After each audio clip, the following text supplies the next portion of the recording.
All right, let's get started. Welcome everyone to today's webinar on assessing children's development in early childhood programs. Can we jump to the next slide, please? There it is. And we can jump even one more because we've already covered it. We know why we're here. Today, let's talk about a couple of housekeeping items before we get started. Things to note is don't worry, we can't see or hear you as video and sound are turned off during this presentation. And we're gonna have time at the end for Q&A, so enter them in the question tab during the webinar. And it usually works best to just type it in right as you think of it. So you don't forget it and we can be sure to answer as many questions as possible. And if you're having technical difficulties, just exit out of all the other software on your device. And most of the time that's gonna solve your problem. Before we get started, we wanna talk to you just for a minute about ProCare Solutions. We could go to the next video, or I'm sorry, the next screen. We are the leading expert in childcare management software. We've been around more than 30 years. We are an all-in-one solution for the needs of your center, your daycare, your ECE program, and that's something we're really proud of. We can cover all facets from tuition, managing those payments, your invoicing, your staff scheduling. We have an option for curriculum. And today we're going to be talking about ECE assessments. So that's something that we're also going to be able to help you with. It's a lot of things around that circle. But it is an all-in-one integrated child care center management tool for you. So without further ado, let's get to today's presenter. Her name is Christine DeSanti. She has her Bachelor of Science that is focused on ECE and teaching from The Ohio State University. Her experience also includes serving as a lead teacher, an assistant director, and a director of childcare and preschool programs in Ohio. She's now a product manager here at ProCare Solutions. Her job is finding ways to build the best experience for ProCare users, and her passion is definitely on assessments, which is today's topic. So welcome, Christine. We are so glad to have you on this podcast today, and I'm gonna let her take it away from here. Thank you so much. It is my pleasure to be here, and I'm so excited to share with you some of the information and knowledge that I have gained over the, maybe 25 plus years of being in this industry. It has been quite the ride, and I'm excited to share what I have learned. As a child care administrator, you may have observed deficits in children in early childhood education following the COVID-19 pandemic. The pandemic and its associated disruptions have had a significant impact on children's learning, development, and overall well-being. I am sure you and your staff have seen an uptick in developmental delays, challenging behaviors in children belonging to the quote, so-called COVID generation. Those kids are born during or shortly before the pandemic. And many of these children are talking, walking, and interacting later and less frequently. They're also more prone to certain behaviors like outbursts, physical aggression, and separation anxiety. Intervening early is key. Experts say because of what we know about early childhood development. By age 3, the brain begins to prune itself. The neural connections that are used frequently become more secure while others fade away. Basically, the brain loses what it doesn't use. Caregivers and providers can use assessments to find those losses and help children overcome and succeed despite their previous challenges.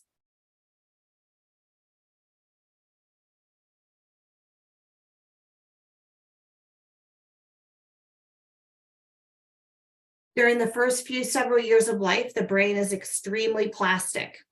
If a delay is caught and addressed early enough, the brain is better able to rewire itself where needed.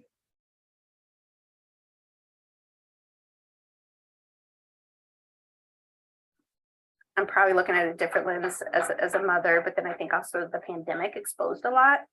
So, I mean, I know like every parent thinks their child is the smartest child ever. And I firmly believe that she is very super intelligent. So totally clueless when at her 18-month appointment, the pediatrician's like, how many words is she saying? You're like 12. I was expecting that to be a little low, but just, we're moving along. We're in a pandemic. And she's like, well, it should be about 50. And I'm like, okay, well, 50.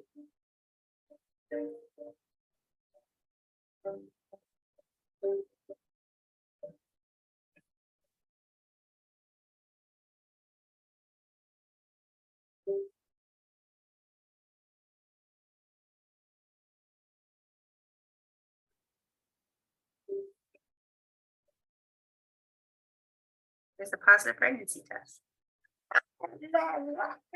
Yeah, I'm your mama.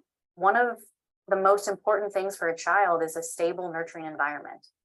I think the struggle with definitely social development has been at the top of the list. We're used to having daycares. We're used to being able to go to the library and have book time, and we're able, to go to music playtime and all of these different things. And that has really decreased.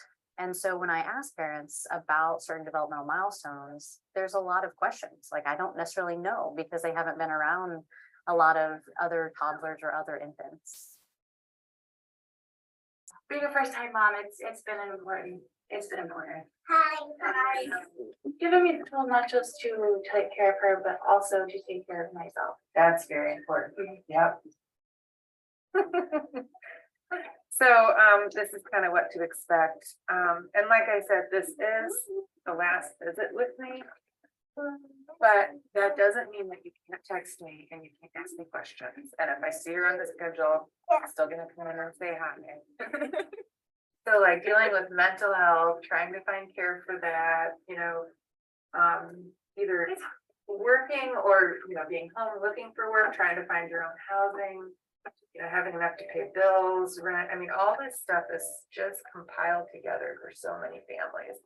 And it's hard to figure out how to dig the way out, isn't it? Just The stress alone, that's the only thing I do good in my life. I'm fine with it. I want her to have a child that she does not have to recover from. Can I have a hug? Oh, I gotta go keep working. But it was, as I do, it's my job. I gotta go help another kiddo too.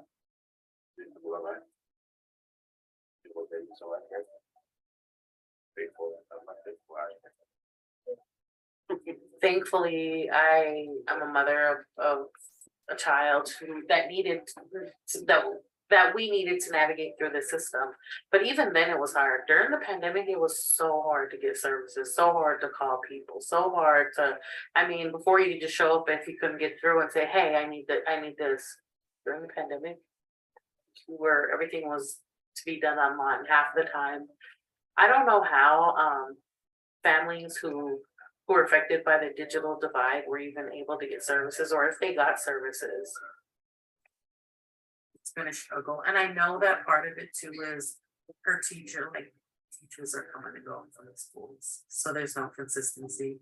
And so her teacher left. There's this saying that says, without joy, there's suffering. And coming out of the pandemic, so many of us are suffering. Before the pandemic, we saw more children in care, and we see a fraction of those children in care because of job loss, because centers have had to scale back the number of children they can serve based upon the CDC guidelines. After the Great Resignation, we see a decrease in teachers in the early childhood workforce. And also, there's a lot of burnout in the field. So teachers are choosing to do other things. Our village was really shaken by COVID. The teachers had deeper connections with the families, could give the families parental advice. When something was going on in the home, teachers could bring in the resources from the school as well as our partners. But it's been hard for us. I can't imagine what's happening to the schools that don't have this level of richness of possibility for the children and their families. we all know that parents' mental health greatly affects, children's mental health. And I really have to explain that even in the infant and toddler period, maybe even more so in the infant and toddler period. And so when I've seen parents who are under anxiety, who are under stress because of the pandemic or the repercussions of the pandemic, I definitely noticed that also in the children, and we have to discuss that and be open about it. And so we want to be in touch with those families. They should be receiving parents as teachers or some sort of prenatal services. Pre-K should be free and accessible from the time children are born. It should not be a burden on families nor the provider, because who pays? We have the money. It's just we have to decide how to spend it and what's important to us as a nation. For a lot of us, the smiling faces and just the laughs and, the aha moments has been what keeps us working every day. But that doesn't exist all around our country. That's what I do it for every day. Because I know with good teachers, they can change the world.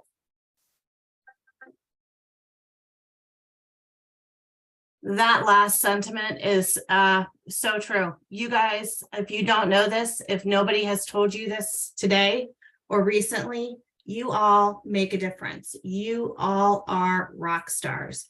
You are helping build the foundation of the world today. The impact that you and your staff have on children sometimes goes unnoticed. You and your staff play a vital role in shaping a child's development, providing a strong foundation for their future learning, social skills, emotional well-being, and overall success in life. Your dedication, expertise, and passion make a lasting impact on the lives of young children and your community as a whole. The care that you provide for your children in your center, as I said, helps shape their futures. The early learning years are a critical period for brain development. The experiences and interactions during this time greatly impact the formation of neural connections and the architecture of the brain. Quality early childhood education provides enriching experiences that support optimal brain development, laying that foundation for future learning and success.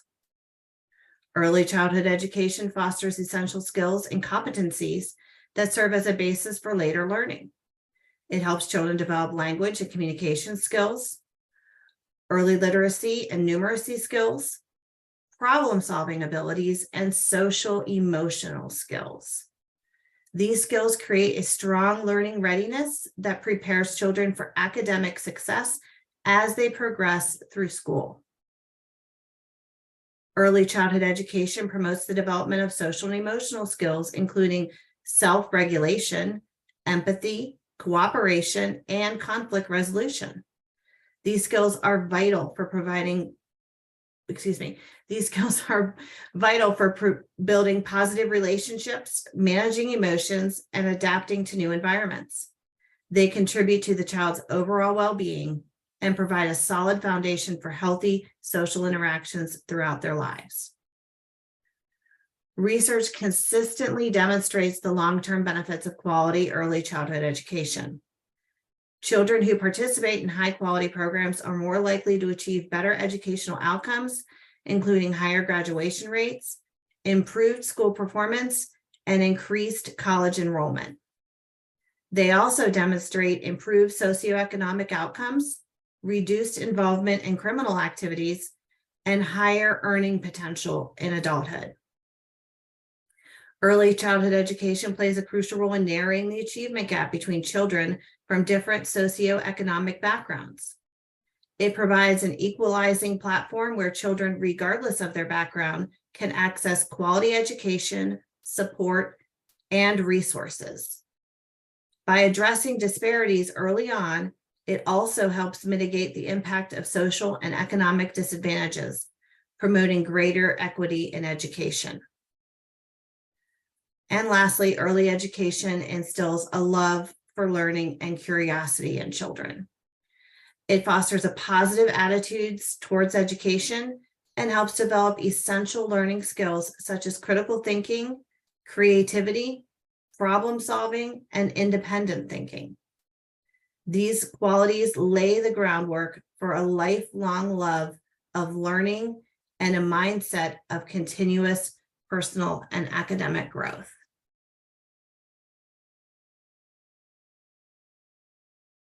The ProCare Solutions 2023 Child Care Management Software Industry Trends Report found that 80% of child care centers use natural observations for children's developmental growth. 67% also state that the number one issue they are facing is hiring and retaining staff. Staffing is the backbone of any child care facility. And when there are not enough qualified and trained professionals available, it puts a strain on the entire system. As a former director, I cannot imagine the struggles that you all are going through today with hiring and retaining staff. I thought I had it bad. You guys have such the challenge ahead of you, and it's incredible how well you all are really, getting through this. I was talking to a friend who owns several childcare centers in my area, and she is struggling not only to hire staff, but to keep staff. She's paying more in salary than the local competition. She offers benefits and free childcare to her employees.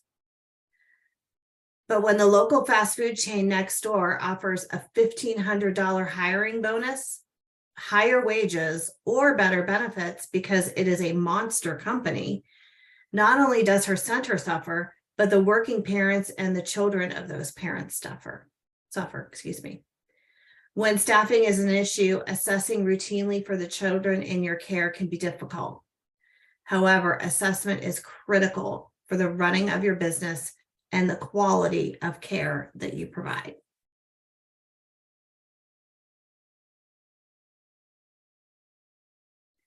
Joanne Kinsel, who's our CEO here at ProCare Solutions, says that children need age-appropriate assessments well before entering kindergarten, as well as assessment that teachers of all experience levels can conduct accurately and without any additional stress during their already busy days. So why do we assess children in early childhood? There's a lot of reasons. One of them is the assessment helps teachers understand each child's unique strengths, interests, and needs. By assessing children's skills and knowledge, teachers can tailor their instruction to meet individual learning goals and provide appropriate challenges. Assessment data also helps teachers select appropriate teaching strategies, materials, and activities that support each child's development. Assessment provides a way to track children's progress over time. By regularly assessing children's skills and development, teachers can identify areas of growth and areas that may require additional support. Ongoing monitoring allows for early identification of potential learning difficulties or developmental delays, enabling timely interventions and targeted support. Each child in an early childhood setting has their own unique learning profile.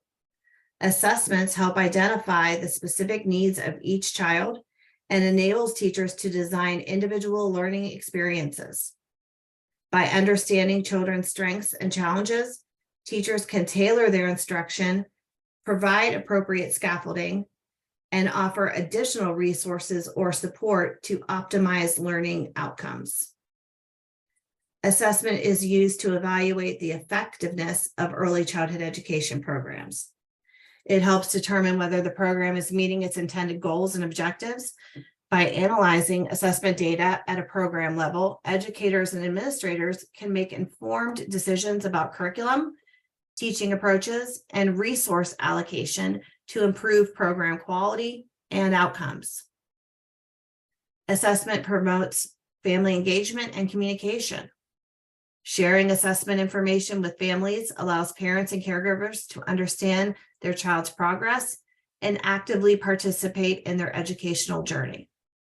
It creates opportunities for collaborative goal setting, sharing strategies for supporting learning at home, and fostering partnerships between families and educators. Assessment data may uncover potential developmental delays and learning challenges in some children. Early identification through assessment enables timely referral and access to appropriate support services, such as early intervention programs or specialized services. By identifying and addressing these needs early, children can receive the necessary support to reach their full potential. Assessment plays a role in ensuring accountability in early childhood education. It helps measure the effectiveness of educational policies, programs, and interventions. Assessment data can also inform decision-making at the institutional and policy levels, guiding resource allocation, identifying areas for improvement, and informing educational reform efforts. Assessment in early childhood education serves multiple purposes. It supports instructional decision-making, monitors progress, individualizes learning, evaluates program effectiveness. And by gathering and analyzing assessment data, educators can optimize learning experiences and outcomes for children, promoting their overall development and social readiness.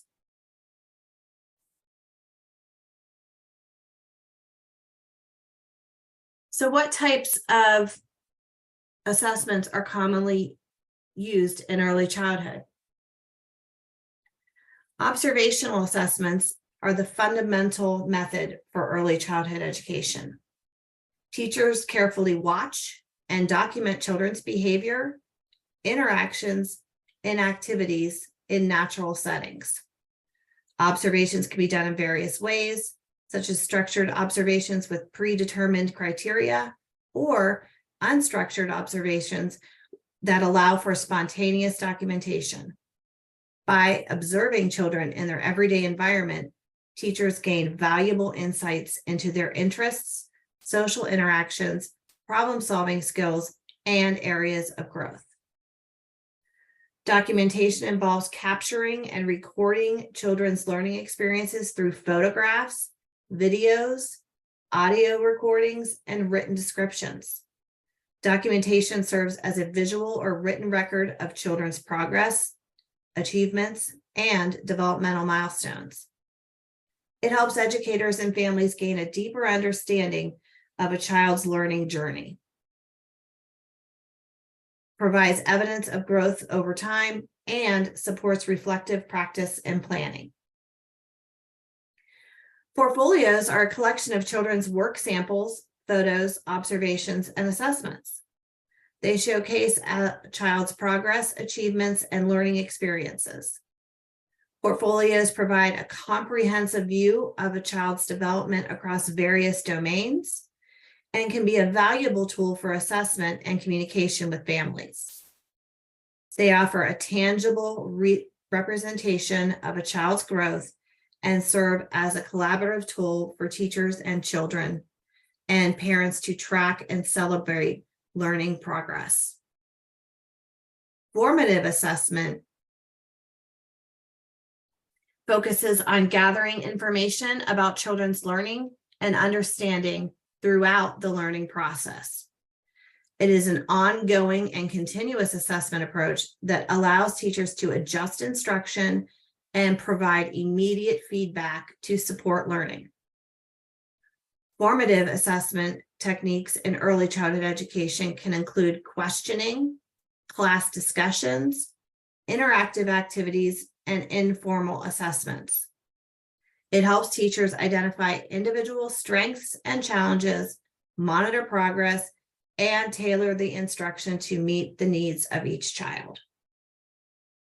Checklists and rating scales are structured assessment tools used to assess specific skills or behaviors like Eckers, CLASS, and I'm sure there's a bunch of other ones I'm forgetting. It's been a while since I've been in the field, so I know that there's some new ones that have come around. They provide a systematic way to record observations and evaluate children's progress against a predetermined criteria. Checklists involve checking off specific skills or behaviors that children demonstrate, while rating scales assign ratings or scores to indicate the level of proficiency or development. These tools can be used for various developmental domains such as language development, motor skills, social emotional development, and cognitive abilities.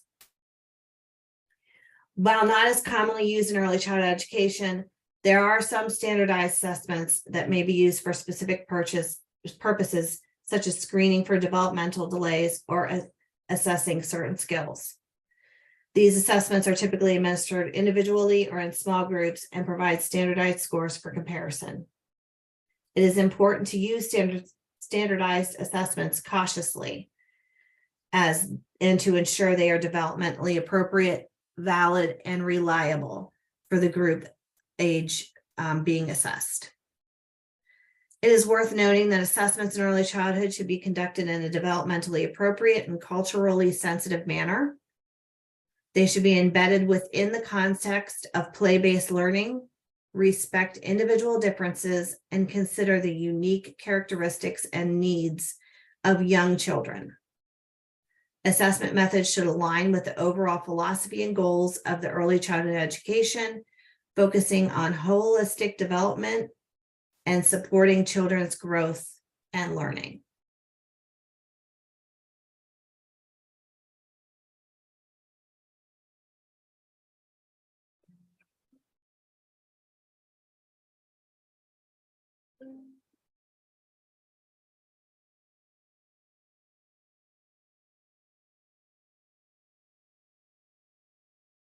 Each fall, early childhood teachers welcome a new group of students. Although these children may share many similarities, they are each growing and developing at their own pace.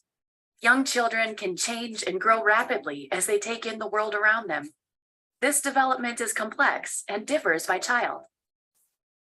Formative assessment is an effective way for teachers to learn about each child's skills and abilities. The results can help teachers plan and individualize instruction to support the growth and development of every child.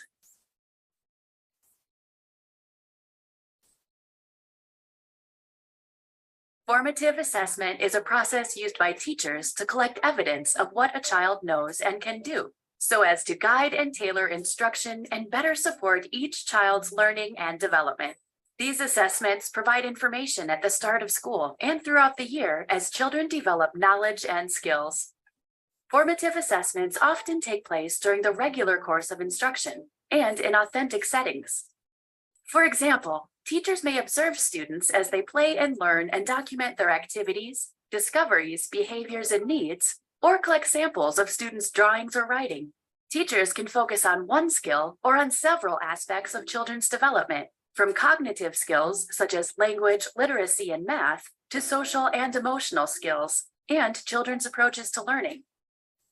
This process provides teachers with essential information about how children are acquiring knowledge and skills.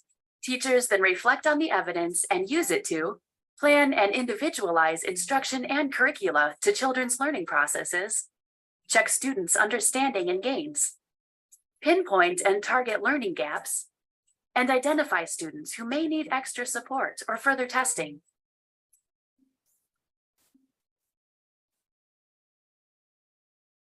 Formative assessment is a process, not a one-time occurrence. First, teachers determine what they need to know about individual or small groups of children. Next, teachers use relevant measures and methods to collect that information. For example, teachers can observe and document children's activities, conversations, and behaviors in whole group, small group, and individual lessons using anecdotal notes or records. Ask open-ended or closed prompts or questions and document children's responses. Use checklists, surveys, and standardized assessments. Collect writing and drawing samples, and gather evidence and observations from parents, families, and other educators. Teachers reflect on and analyze the evidence to determine each child's strengths and needs in relation to set learning goals or measures and domains. Teachers then tailor instruction as appropriate to target those needs and promote learning. The cycle then starts again. Research shows that high-quality formative assessment improves student outcomes, particularly for struggling students, English learner students, and students with disabilities. High-quality formative assessment includes several best practices. It should be ongoing and occur over time. A snapshot is inadequate to inform instruction because young children can develop rapidly. It should be embedded in the regular classroom routine and instruction. It should include varied activities and draw on multiple sources of evidence to provide a picture of the whole child. It should be responsive to students' cultures, languages, lived experiences, and unique needs. It should be reliable and valid and aligned with academic standards, age-appropriate expectations, and curricula. Last, formative assessment should be part of a comprehensive assessment system that includes screening and diagnostic measures and interim and summative assessments.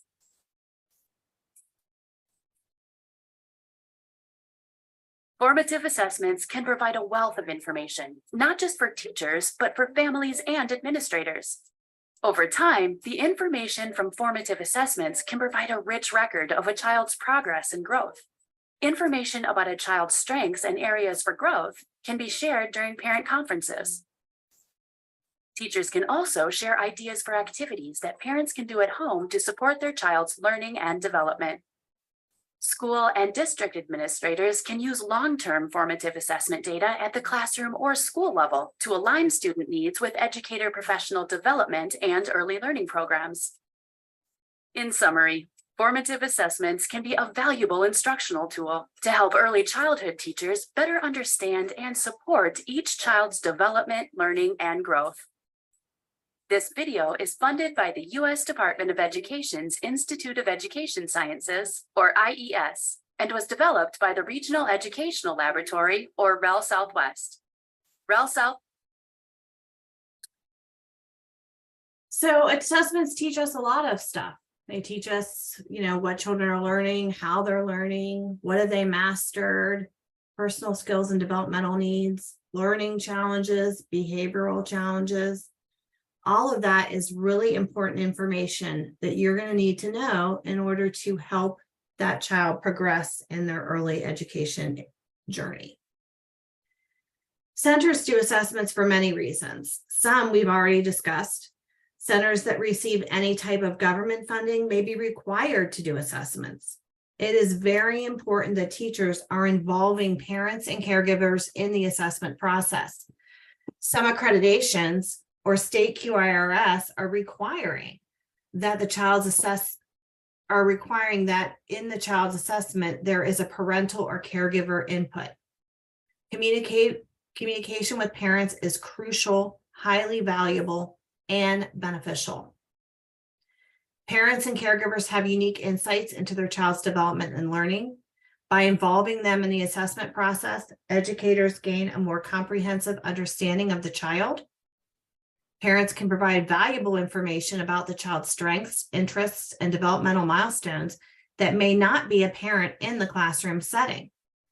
This collaborative approach ensures a holistic view of the child's abilities and helps create a more accurate assessment.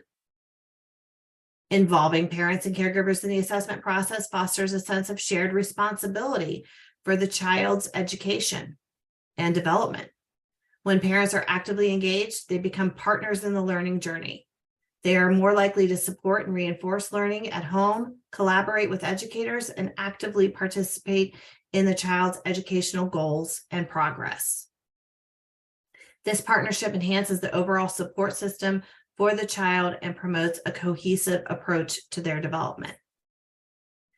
Involving parents and caregivers in the assessment process fosters collaboration, promotes a comprehensive understanding of the child, incorporates cultural and contextual factors, strengthens parent and teacher communication, empowers parents, and supports the child's holistic development.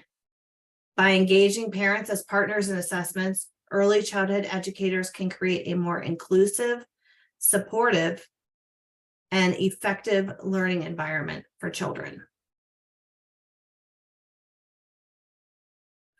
So let's talk about the Vine assessments. With so many types of early childhood assessments out there, it can be difficult to choose the right one.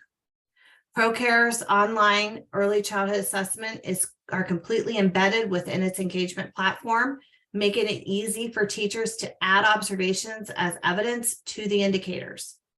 The assessment report can be shared with parents, keeping them informed about how and what their children are doing and learning on a daily basis.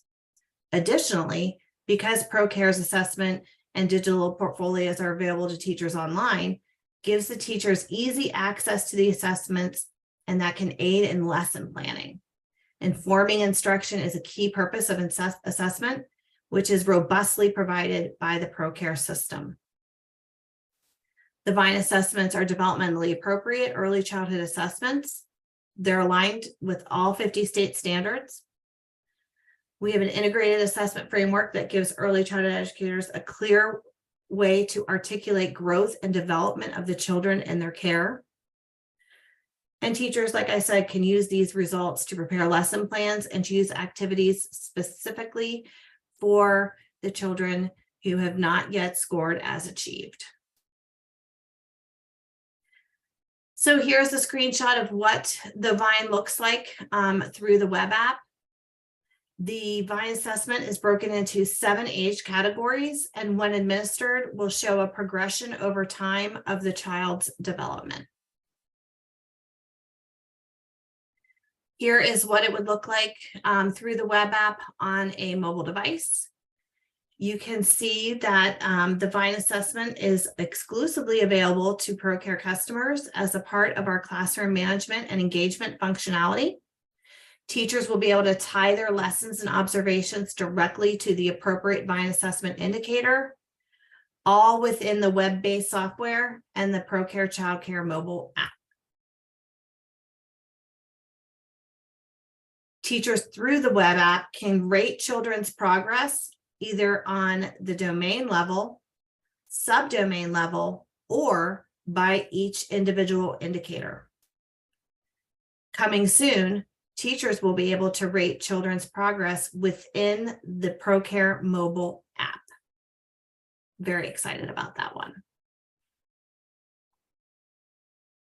The Vine assessment covers all the following early education learning domains outlined by the Head Start framework, including approaches to learning, social and emotional development, language and literacy, cognition, which includes math and science, and then perception, motor, and physical development. The Vine assessment goes further, providing additional indicators focused on communication, social studies, as well as creative and cultural arts. This expansion into 9 early learning domains allows teachers to make more detailed observations with simpler language.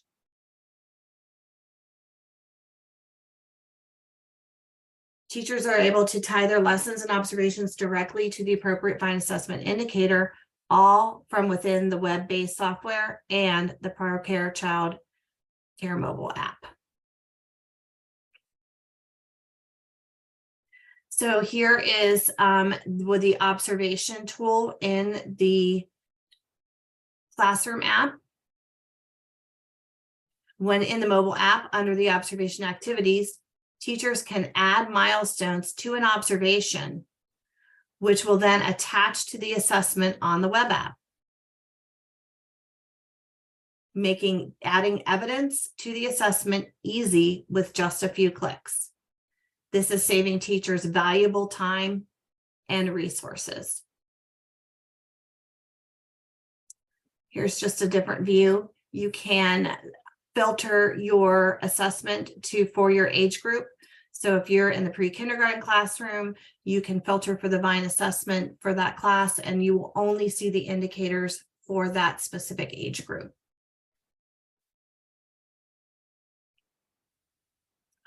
The Vine assessments features developmental continuums with 21 goals that apply to children from birth through 5 as they prepare for kindergarten.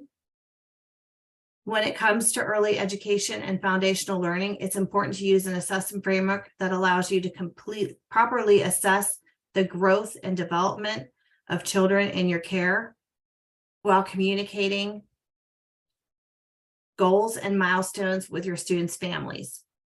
The VINE assessment simplifies the assessment process and helps teachers clearly articulate the growth and development of the children in their care.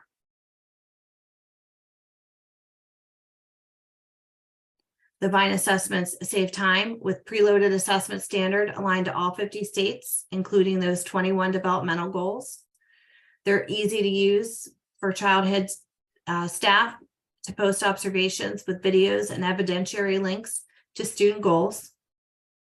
And you can observe and assess with ease without compromising the quality of instruction. Instantly change between age groups.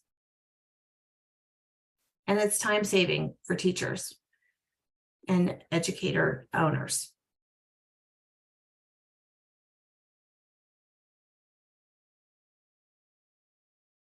So thank you for your time. I hope you've learned a lot about assessments and learned a little bit about our VINE assessments and how they work in the ProCare Solutions app and web app. So if you have any questions, I would love to answer those. Hi, Christine. That was really great. And we do have a couple questions for you. Obvious, great. Okay. One is, we are getting a grant for pre-K. Are we able to print these out? One of the requirements is that we submit assessments. Yes, you can.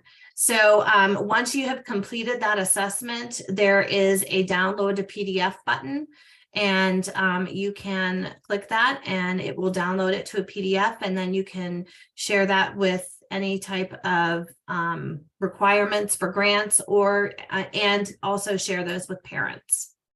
Okay. And we have another question about printing. Are there any plans to create a printer-friendly summary of the assessments? The current format is too many pages, has too much info, which can be overwhelming for parents to understand. Yes, so it's definitely on my radar. I do completely understand what you're saying. One of the things that I like about the VINE is that when you do your parent-teacher conferences, you can add and talk to parents about anything. You don't have to give evidence for every single indicator. In my recommendation is, if there's 6 indicators in one of the domains, my recommendation is evidence for 2 and maybe throw in a couple notes for some of the other ones. That can kind of make that a little less overwhelming for parents.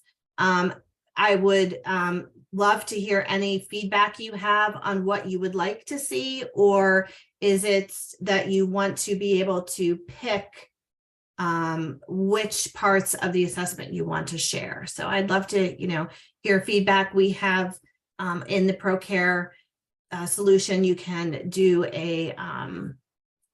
go to the support side and you can, put in some feedback.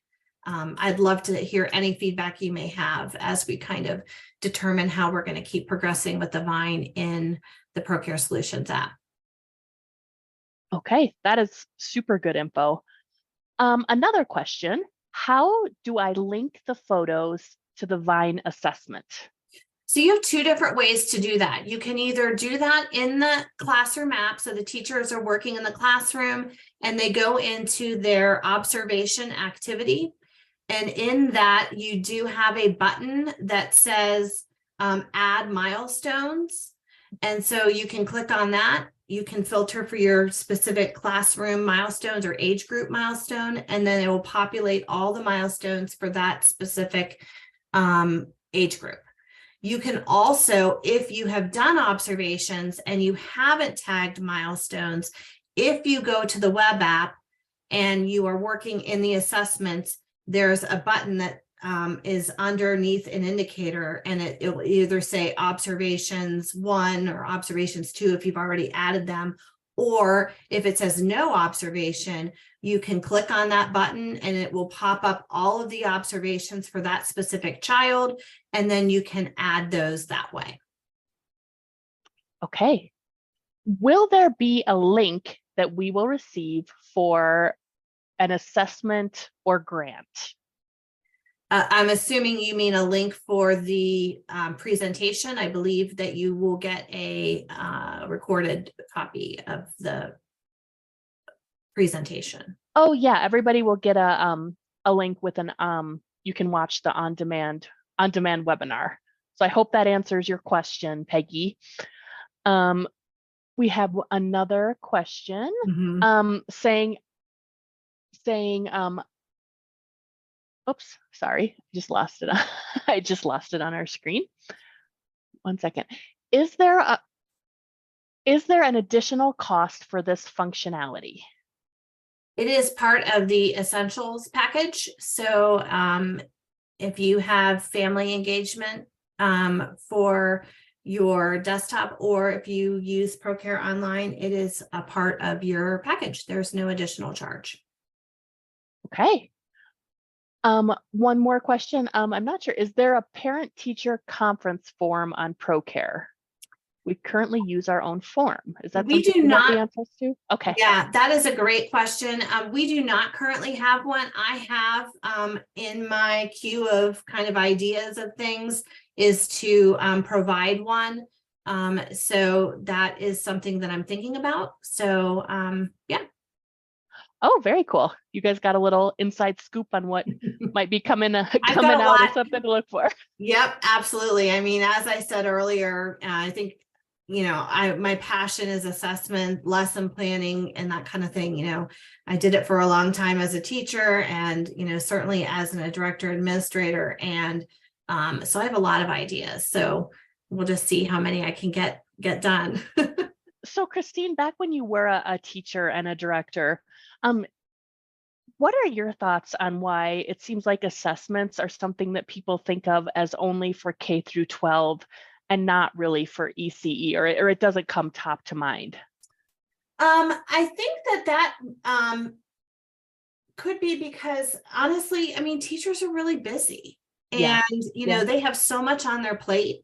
But you know, it is shown, studies have shown over and over and over again how important early childhood education is. And the goal, you know, is to get those kiddos ready for kindergarten.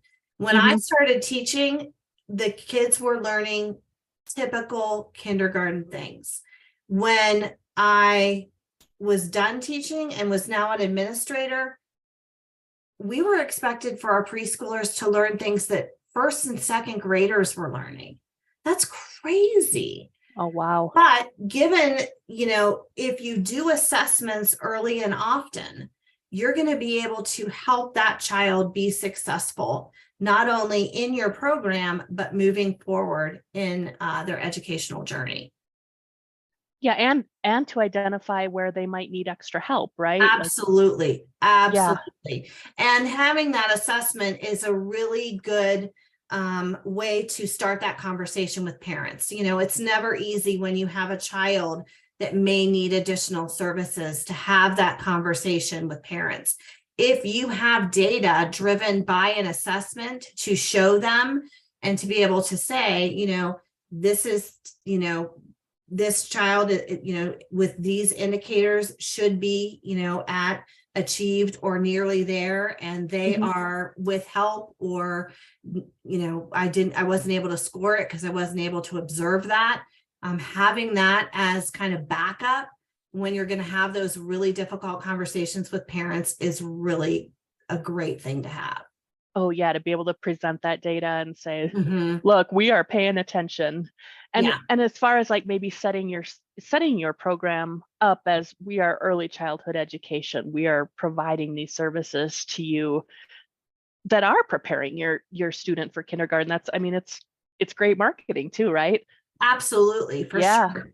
We have a group of centers that uses the Vine assessments, and it is a key part of their marketing for their pre-co program. You know, they're able to say, you know, through our use of the Vine assessments, we can ascertain that, you know, 90% of our students have met the benchmarks and indicators and are ready for kindergarten. So absolutely, it is a great tool for marketing.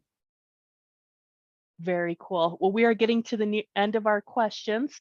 We had one more person who said that she would love to be able to delete indicators if desired. So if you could add that. Yeah. I think you already covered it. So Yeah, unfortunately, you can't delete indicators for the assessment. The assessment is approved in states, and it is if you deleted a indicator, that would basically void the assessment. But you can always choose to not score that indicator. So if that's not something you want to cover, you can certainly not score it. And then when you do your printout, the printout at this time is only showing the indicators that you have scored or that you have rated. So if it's not rated, it shouldn't show up on the printout. So that can kind of help you with that. Oh, okay. Well, let's start wrapping things up. If please scan the QR code or go to the link on your screen to fill out a short form. And we do have some good news for one of our attendees. Christine, do we have another slide after this one? Or are we done? Just thank you. There we go. Well, we want to give a prize to our attendee winner who stayed through the whole thing. Christine Rutkowski, we're going to be in touch with you for your gift card that you won for sticking with us the whole time. And for everybody else who stuck with us for the whole time and got all this information from Christine, we thank you so much. We know your days are so busy and you have a lot on your plate. We hope that you've learned a lot about assessments and how Vine assessments could help your program in something that is so important for students, for parents, for teachers, for those of you who are directors in all of your roles. So thank you again for joining us. We'd love to show you a free demo if you have more detailed questions about Vine assessments, about ProCare. The link is down there, and we'd love to help you run your center in all sorts of ways. So until next time, thanks. Thanks, everybody.